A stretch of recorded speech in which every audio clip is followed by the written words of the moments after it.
여러분 안녕하십니까? 다파 뉴스입니다. 민족 상잔의 비극인 6.25 전쟁이 발발한 지 어느덧 61년이 지났습니다. 흘러간 세월만큼 전후 세대에게 잊혀지고 있다는 안타까움의 목소리도 높은데요. 이런 가운데 방위사업청이 국가 수호를 위해 헌신한 분들을 기리기 위한 도보 참배 행사를 열어 눈길을 끌었습니다. 박지영 기자입니다. 호국 영령을 기리는 듯 장맛비가 추적추적 내리던 지난 6월 25일. 하얀 비옷을 입은 방위사업청 직원과 가족 300여 명이 국립서울현충원을 향해 걷기 시작했습니다. 이 행사는 61년 전 6.25 전쟁 당시 국가 수호를 위해 헌신한 분들을 기리기 위해 마련된 것입니다. 국립서울현충원까지 거리는 약 8.5km. 걷기 시작한 지 1시간 후 다리 난간 옆에서 뿜어져 나오는 멋진 분수와 함께 잠수교의 휴식은 달콤했습니다. 출발 2시간여 만에 도착한 국립서울현충원. 300여 명의 직원들은 일제히 호국 영령들의 숭고한 나라 사랑 정신을 생각하며 헌화와 참배를 마쳤습니다. 우리나라를 지켜주신 군인 아저씨들께 감사한 생각을 가지고 있어요. 최근 천안함 피격 사건과 연평도 도발 등 북의 침범이 안겨다 준 상처. 방위사업청은 나라에 헌신한 분들의 고귀한 뜻을 기리기 위한 행사를 앞으로도 지속적으로 전개해 나갈 계획이라고 밝혔습니다. 다파뉴스 박지영입니다. 방위력 개선 사업의 효율성을 높이는 분석평가의 발전 방향을 다룬 심포지엄이 열렸습니다.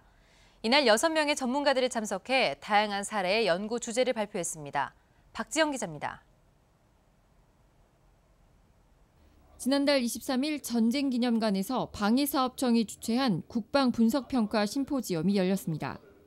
이번 심포지엄에서는 군 관련 기관과 업체의 분석평가에 대한 발전 방향이 모색됐습니다.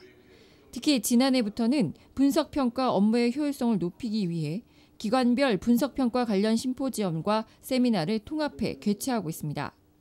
이날 국방과학연구소 최도노 박사의 시스템 설계 변수를 이용한 소요 자원 추정 모델을 비롯해 모두 6명의 전문가들이 연구 주제를 발표했습니다. 한정된 재원을 어떠한 분야에 적합하게 투자를 해서 우리가 대북 전력의 우위를 가질 것인가, 이러한 중요한 과제를 가지고 있습니다. 그래서 이러한 전문가들이 한꺼번에 모여가지고 네트워킹을 구축해서 이러한 이론적인 틀을 마련하고. 방위사업청은 이번 국방분석평가 심포지엄을 통해 분석평가 업무 관계자들의 전무성 강화와 발전을 기대했습니다. 다파뉴스 박지영입니다. 방위사업청 국방기술인후센터가 지난달 15일 출범했습니다. 그동안 방위사업청 내에 분산 관리돼 왔던 기술 지원 조직들을 하나로 묶은 것으로 청의 전문 인력과 국방과학연구소, 국방기술품질원 연구원들로 구성됐습니다. 앞으로 각 군 합참의 소유에 대한 기술적 구현 가능성과 대안 분석, 그리고 통합 국방사업 관리에 필요한 기술 분야 지원 등을 수행하게 됩니다. 방위사업청은 향후 1년 동안 한시적으로 운영한 뒤 성과를 평가해 독립기관으로의 전환 여부를 결정할 예정입니다. 지난달 16일 노대래 방위사업청장은 호국 보훈의 달을 맞아 경기도 수원에 위치한 보훈원을 방문했습니다. 이날 노 청장은 보훈원의 현황을 청취한 후 시설을 둘러보며 국가 유공자와 유족들에게 감사하는 마음과 위문금을 전달했습니다. 한편 보훈원은 무위탁 국가 유공자와 그 유족의 양로 등을 위해 지난 1997년 개소한 시설로 현재 209명을 보호하고 있습니다. 노대래 방위사업청장은 지난달 29일 국방대학교에서 방위사업과 국가안보라는 주제로 강의를 펼쳤습니다. 이 자리에는 국방대 안보과정 학생 300여 명이 참석해 강의를 경청했습니다. 노 청장은 강의에서 품질 좋은 무기를 개발해 국가 안보와 장병들의 안위를 보장하고 나아가 수출 등 국가 경제에도 기여할 수 있는 방법과 방향 등을 제시했습니다. 또 방산시장을 보호 육성 중심의 독점적 공급 구조에서 자율 경쟁이 가능한 시장 경제 구조로 전환해야 한다고 강조했습니다. 국방기술품질원은 지난달 30일 창설 30주년 기념식 행사를 개최했습니다. 이날 행사에는 노대래 방위사업청장을 비롯해 국방부와 주요 방산업체 관계자 등 200여 명이 참석했습니다. 또 행사에서는 10여 명의 유공자를 포상하는 등 직원 모두가 기념하고 축하할 수 있는 다양한 행사가 펼쳐졌습니다. 한편 국방기술품질원은 지난 30년 동안 군수품 전 수명 주기에 걸친 품질 보증 업무를 통해 군 전투력 증대 등에 크게 기여한 것으로 평가받고 있습니다. 방위사업청은 지난 1일부터 2일까지 이틀 동안 업무 혁신 워크숍을 실시했습니다. 이번 워크숍에는 팀장급 이상 직원과 각군 대령급 실무자 등이 참석했습니다. 워크숍에서는 시장화와 고품질을 바탕으로 무기체계 성능 보장을 위한 품질 관리 개선 방안 등 업무 혁신에 필요한 핵심 과제들에 대한 심도 있는 논의가 펼쳐졌습니다. 방위사업청은 앞으로도 업무 혁신과 신뢰받는 방위사업의 구현을 위해 각 군과 연구기관의 전문성과 노하우를 적극 활용할 예정이라고 밝혔습니다. 계속해서 다파단신 보시겠습니다. 방위사업청과 숙명여자대학교 회원과 학생들은 지난달 16일부터 18일까지 사흘간 십장생을 소재로 주 출입로 담장에 벽화 그리기 작업을 실시했습니다. 이번 십장생 벽화는 방위사업청의 투명성과 전문성을 오래도록 지속시켜 국민의 신뢰와 사랑을 받는 세계적인 획득 전문기관으로 도약하라는 의미를 담고 있습니다. 방위사업청은 지난달 28일 역대 청차장과 본부장을 초청한 정책 간담회를 개최했습니다. 이 자리에서 노대래 청장은 현재 청에서 추진하고 있는 국방산업선진화와 국방개혁이 원활하게 추진될 수 있도록 적극적인 협조를 요청했습니다. 노대래 방위사업청장은 지난달 19일부터 23일까지 닷새 동안 프랑스에서 열린 국제 파리 에어쇼에 참석해 방산 외교 활동에 나섰습니다.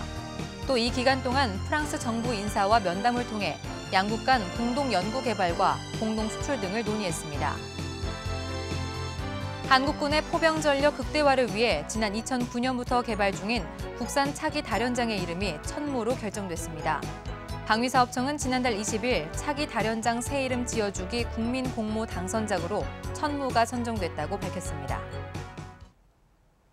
이상으로 다파 뉴스를 모두 마칩니다. 고맙습니다.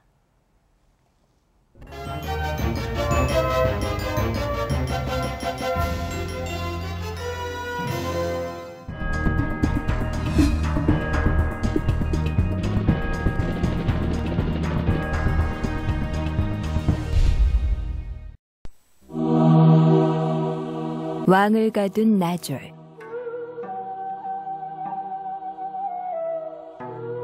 옛날 어떤 임금이 민심을 살펴보려고 밤에 도승지와 함께 평복 차림으로 몰래 담을 넘었습니다.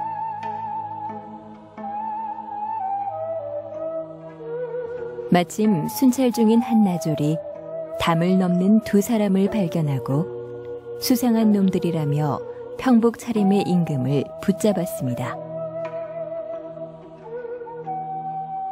당황한 도승지가 상감을 몰라본다고 호통을 치자 나졸은 눈도 깜짝하지 않고 이렇게 말했습니다.